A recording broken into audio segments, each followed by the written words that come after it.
This is the new Ioniq 38.3 kilowatt hours, and today I will do the range test, Luis.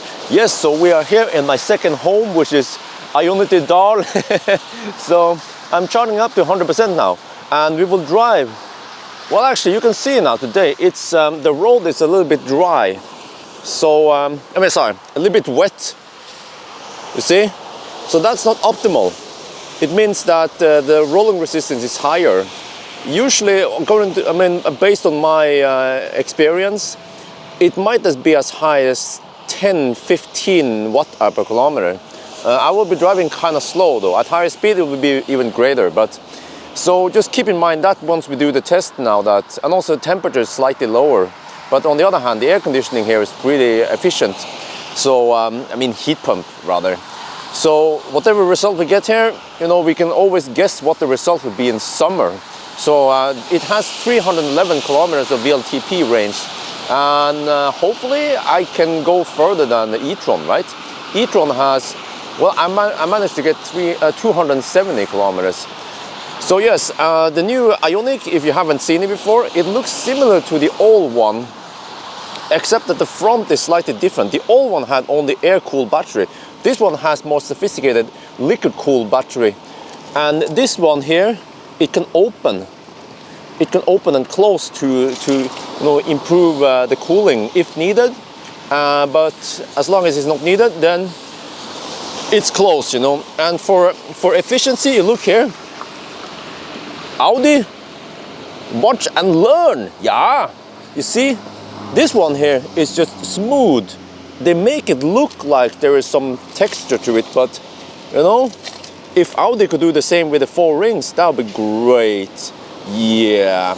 All right, and then one other thing I will show you is that you actually have slightly more trunk space, because in the old Ioniq, this part here was just a wall or something. It was part of the air cooling system, with a fan or whatever. Now you have some space here for, what is this? FN's bærekrafts, okay, United Nations, yes, support them, yeah, good shit, yeah. But anyway, so you actually have some space to put your cable here, so that's a small improvement. A small step for Hyundai, a big step for electric mobility. And then under here, we still have some space there, and not very easy to utilize it. So I'll just leave it there. Okay, and then as for, boom, yes. As for the back seat, it's more or less the same as before, except that over here, I don't know if you guys can see it, but there, on the old Ioniq, there used to be air vents here, intake. Air from the cabin used to be sucked in here and then dumped outside. Now it's not like that because it's liquid cooling. And then over here we have the cabin. It looks again more or less the same. We still have the Infinity sound system. I might show you what it sounds like. The cabin seems more or less the same. We have bigger screen here now, that's good. And we have bigger screen here, I love it. Yeah, so you can have the map here, for example, and then you can have various other stuff here. You see, you can just swipe. I like having, you see, air conditioning, HVAC settings, or, well, this one looks weird. Why would you have a map there and there? But I like having the stellar charger. Oh, it's 100%. Oh yeah, finally, we're good to go. And then we have buttons here. And these are more like soft buttons. You don't physically press them like this, You just touch it. So, yeah. But okay, we're good to go, finally. We are on the move now, and wow, this is crazy, man. This is a new record. I have to cruise at 97 on the speedo. You see, tire pressure is 2.5, 2.6. That's, well, spot on specification, but maybe I should have overinflated them to about 2.6 to 2.7 when they were cold. I might do that before the 1,000 kilometer challenge. But you see, at 97, we have, we have 90 kilometers per hour roughly. It hovers up and down, hang on. You see 89, 90, yeah. So, wow. So, we have to cruise at 97. All right, okay, let's see. Now, I want to weigh the car. All right, let's see. It's quite foggy now in my head. No, I'm just kidding. Okay, so the old Ioniq was 1,600 kilos. Let's see about the new one. Oh, front axle. 840, 860. Okay, 840, all right. What about the whole car? There, oops, sorry for the bump. 1,680, okay, so it gained only 80 kilos of extra then. Well, it could be me. Okay, good shit. And you probably hear that we have more road noise here than in the e-tron, obviously, but also in many other cars. Oh, look at that. Almost no wind today. Wow.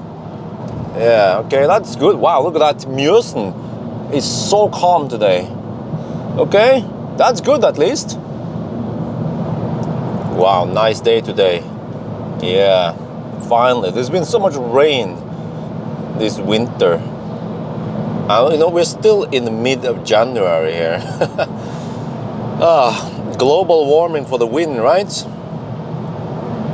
How are we looking so far? 12.9, yes, okay, it's gonna drop. Yes, it's just kind of stabilizing right now. So we are already down to 92%. Hey, what's up with this? Look at that. I see so many Danes on the roads now. Lots of Danes. They are going north apparently. Not many Danes coming the other way, so they're going north. What's up with that? Is the Danish Viking invasion? What? Where are they going? Trysil? Huh? Sjusjøen? I guess well, you know, the Danes, they might come here to enjoy the snow, but there is no snow here. Okay, we are now at the turnaround point, and actually over here. Okay, there I had to set some regen. So anyway, it's supposed to be 67 kilometers from Ioniq to this point. And it's almost 70 kilometers. Look at that. Damn. So it means that we have about 2.5 kilometer error here, which translates to 3 to 4%. That's huge, man. I mean, yes, we could blame the tires. So actually, when we get the result, the range, we should actually subtract about 3%, to be fair. Yeah. Okay, now we turn back, and we should at least go one full round back to Dal. Yeah. Oh, it's a bit slippery here. Oh, it's a bit slippery. Okay, let's go. Okay, and how is the sound system here? It's the Infinity speaker system. I think it sounds okay, you know, but what is the reference then? Well, the Audi Bang & Olufsen is superb. Also, Mercedes Burmester and the Tesla system, which is the S1NN, you know, they are just top notch. This one, I feel like the treble is too sharp and unnatural. So and also the bass is too deep and a little bit too loose, too undefined. It seems to have some spike at the lowest frequencies. So I actually have to lower the bass by 6 and then the treble by 1, and then it sounds okay. But again, you know, it's not like wow, you know, it's not super high fidelity. It's still okay, but you have to consider in this price range, it's okay. Yeah. Oh, this is so weird, man. Look. We have clouds on the lake. Maybe you see it better over there. Really low clouds. This is the first time I see it. So it's covering Mjøsa. pretty much. Huh? That's a weird phenomenon. It's 3 degrees Celsius outside. Huh. Yeah, look. And then it kind of disappears right over here. All right, we are almost back at the starting point, and it's supposed to be 135 kilometers, okay? For this loop, well, it's 139 kilometers on this trip. Well, I just adjusted a little bit.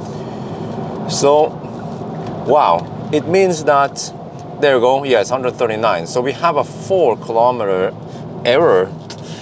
Okay, I can't calculate right now in my head how much that is, but we have to take that in account once we do all the consumption numbers and everything. Okay, now let's turn back. Okay, we are now at the 50% mark. Yes, and interesting, right now, if you do the math, okay, 50%, right? And if you look here, we have done 150 kilometers and 133 watt-hour per kilometer. So if we do the math, we're supposed to get almost 40 kilowatt hours. It's not 39 or something, you know? So I still believe that once we are down to almost 0%, then it's not going to be like that. Last time I measured, it was around 36 kilowatt hours. So it means that also this battery is not linear when it comes to the percent scale. Yeah, just like we've seen in the other Ioniqs before. So, okay, well, the good thing here is that you see climate is taking very little power. Only 500, 600 watts for heat pump. And it's 2 degrees Celsius outside. Okay, there's past 4 in the afternoon now, and it's getting dark, yes. So we're down to 35%. And 34 now, okay? And the consumption has been quite steady at around 133. But you know, this is a bit misleading. Yes, it's liar, battery and fire, because the real consumption is actually 137 if you take into account the error on the trip meter. So 3% error. Yeah, so 137. So it means that a Model 3 Standard Range Plus might be able to match this or even beat this consumption. Yes, the king has been dethroned. Oh no! 9999! Alright, anyway, seems like I should be able to take 2 full rounds, right? Each round is 135 kilometers, so it means 270 kilometers. We have to see now. If we arrive at the turnaround point and we still have 25% roughly, then we're good. But I can always bail out at the Nebbenes before Dal, so no big deal. Or even Minnesund, yes, Circle K, they have chargers over there. Alright, we are back now at, I think this is called Ottestad or something. Oh, it's slippery! Okay. So, if we have more than slippery. Okay, let me just here a little bit. What's that smell? It smells like shit. If we have more than 25% now, then we can make it. Then we can make it back to Ioniq Dal. So let's see then. Do we have more than 25%? Do we have more than 25%? We have 26%. Ooh, we can barely make it. So, but you know what they say? Ikke selg skinnet for Bjørn er skutt. Ja, for helvete. Because we have to go a little uphill before Ioniq. So this can be close, man. This can be real close. We are getting close to Minnesund, and we are down to 7%.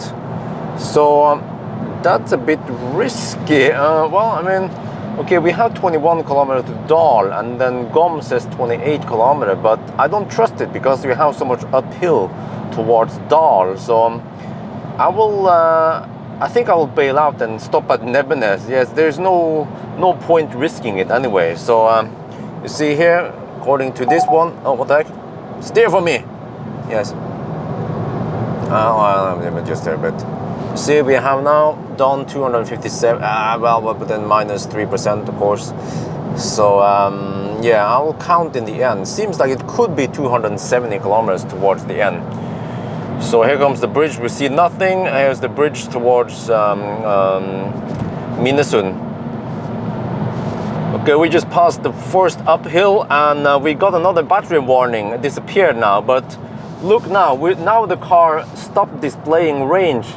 It just says 6% left. So yes, let's not try going for Dal. We just go for Nebbenes instead. Yes, I'm too old for this shit. Oh shit, this is looking scary. I switched off HVAC. We have 4% left. We're going up the last hill before Nebbenes. Come on, don't die on me, Ioniq. Whew. Okay, come on. Oh, okay, it's not doing any crazy ENV 200. Oh, at 4%. Yes, we will not go for a Dal. It's too scary, man. Yeah, come on. I think that was the last one. So about 1 more kilometer and we'll be back at oh, power limited. No, oh shit, turtle mode has occurred. Oh shit. Okay, 3%. Oh, we're here. Oh, come on. Okay. Oh, we shouldn't need to use much more energy just to get around here. So yeah, come on, Nebbenes. Yeah. Oh. Yeah, this should work, right? Yes, I hope so. Still 3%. Right, so if you look in the screenshot, we did 271 kilometers with 3% left. So because of the 3% error, it means that this car can do 270 kilometers in winter. Yes, keep in mind it's winter and also wet on the road. The capacity, estimated capacity based on all this is about, well, you have to take the car's distance and multiply by the consumption, you know, and then divided by 0.97, so it becomes 37.5 kilowatt hours. So rounded up, because before I started, I was camped here for about 10-15 minutes after it finished charging. So that's close to the 38.3 by specification. I guess the battery is slightly cold, and also in winter you have slightly higher consumption. So I think in summer you should be able to get 38 kilowatt hour from it. And then, okay, what other cars get the same range in this price range? Well, we have Zoe, right? Oh, I should mention one thing, by the way. The consumption. Also, the consumption is a little bit misleading. It's not 134, it's actually 137. Yes. So I wonder if a standard range plus might be able to match it, or maybe even beat it. Yeah. The king is dead, right? The new king is standard range plus. No, but okay. What other options do you have in this price range? People who consider this car, they should also consider Renault Zoe. So Renault Zoe has a bigger battery. I also measure more available energy, and I managed to get almost 300 kilometers with that one. I don't remember, it was 290, right? But the weather was nicer with the Zoe test. But the Zoe is not as efficient as the Ioniq. So even, okay, if it was nice and warm today, then I still think that, you know, the Ioniq has slightly less consumption than Zoe. But on the other hand, you know, Zoe's range is supposed to be 395 kilometers according to VLTP, whereas Ioniq's range is only 311. But I suspect that Ioniq's range is closer to what you can actually get, where Zoe's range, that seems really weird, man. I mean, in winter you get 100 and in winter you get 300, and what are you supposed to get? Almost 400 in summer. Well, maybe I'll get 350 best case in summer, right? So yes, so it's either the Zoe or this one. This one has upgraded onboard charger now. Now it's 7.4 kilowatt, 32 amp. Before it was probably 28 or something weird, or 30 amp or whatever. So it's slightly faster, but it can't beat Zoe's onboard charger, man. 22 kilowatt onboard charger on Zoe. So Zoe has more range, faster onboard charger, is less efficient, less space, and Zoe is cheaper. Okay, and then we have another alternative, which is MG ZS EV. Now, based on what I know, what I've tested in Thailand, the MG ZS EV is most likely less efficient than both of these two cars. Again, even less efficient than Zoe. But the MG ZS EV charges faster. Yes, it supports 85 kilowatt. It just blows the competitors away. This one is, yeah, right now I'm charging at only 32 kilowatt. I don't know what the heck is wrong. And then the Zoe is more consistent. The Zoe gets 45 kilowatt at least, but the MG is 85 kilowatt. Yeah, so that's pretty kick-ass. But I think the winter consumption, the winter range in the MG, I have to test it, should be around 250 kilometers, maybe 270. It might be able to match this car, the newest Ioniq. Because I also measured 42 kilowatt hours of available energy in the MG. What else? The MG also has a 7.4 kilowatt onboard charger, 32 amp. And yeah, Zoe doesn't have adaptive cruise control, by the way. The MG and Ioniq has it. So, and also the other advantage with the MG is that it should be way more spacious than even this car. And it's cheaper. So which one should you get? Hard to tell, right? And then there's one last option, which is to get a second-hand Ioniq, the 28 kilowatt hour. Yes, the Legend. Yes, that one usually sells for about 200,000 NOK. So okay, it has slight degradation, all that, but it's still a pretty good car if you compare it to this one. Okay, this one has BlueLink app support. Yeah, finally. This one has more range, of course. This one has the new screen, wider screen, that's nice. And also LFA in this car, whereas the old Ioniq only had LCAS, which is kind of flimsy. The LFA is way better for, keeping in the lane. But, if you can sacrifice the new features in the new Ioniq, then even the old Ioniq is a good option. So, yeah, I think that's it for now. I hope you guys enjoyed this video. As always, thank you for watching and talk to you later.